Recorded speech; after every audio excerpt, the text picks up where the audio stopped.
There was pleased surprise in Mr. Broad's tone. "You can't fool a foreigner, can you, boys? My, ain't it lucky for me that we played for fun?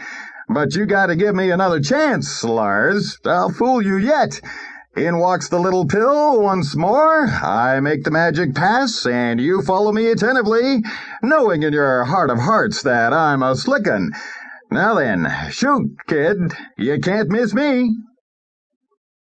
The onlookers stirred with interest. With eager fingers, the artless Norwegian fumbled in his pocket.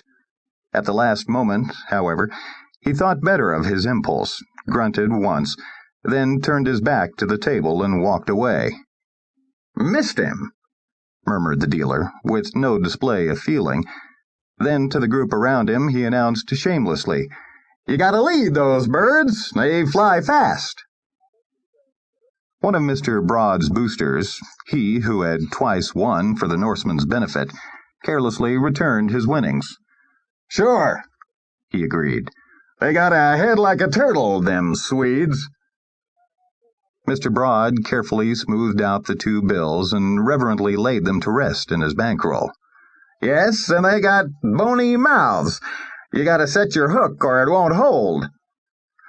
"Slow pickings," yawned an honest miner with a pack upon his back.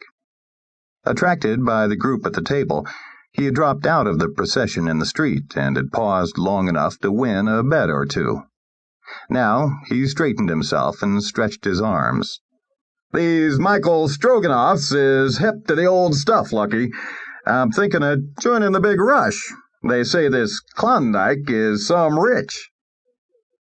Inasmuch as there were no strangers in sight at the moment, the proprietor of the deadfall gave up barking. He daintily folded and tore in half a cigarette paper, out of which he fashioned a thin smoke for himself. It was that well-earned moment of repose, that welcome recess from the day's toil.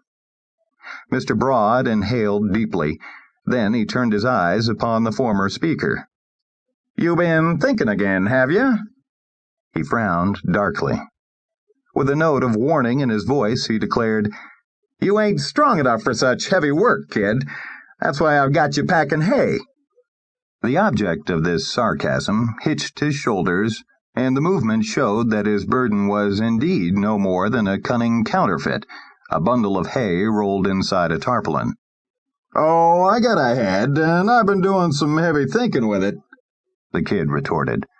"This here Dawson is going to be a good town. I'm getting readied up to join the parade." "Are you now?" the shellman mocked.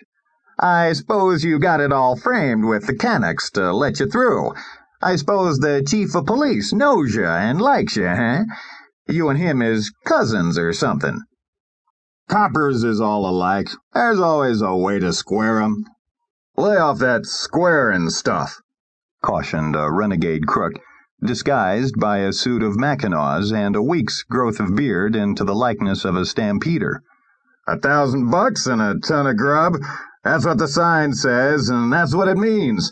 They wouldn't let you over the line with $999.50. "Right," agreed a third capper. "It's a closed season on broken stiffs. You can't monkey with the mounted police.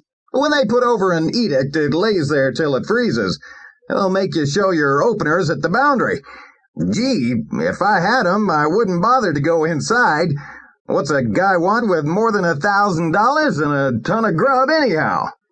All the same, I'm about set to hit the trail," stubbornly maintained the man with the alfalfa pack. "I ain't broke. When you boys get to Dawson, just ask for Kid Bridges' saloon, and I'll open wine. These woolies can have their mines. Me for a hooch mill on Main Street." Lucky addressed his bevy of boosters. "Have I nursed a serpent in my breast, or has the kid met a banker's son? Give me room, boys. I'm gonna shuffle the shells for him and let him double his money. Keep your eye on the magic P, Mr. Bridges. 3 tiny teepees in a row." There was a general laugh as Broad began to shift the walnut shells. But Kid Bridges retorted contemptuously, "That's the trouble with all you wiseacres. You get $1 ahead and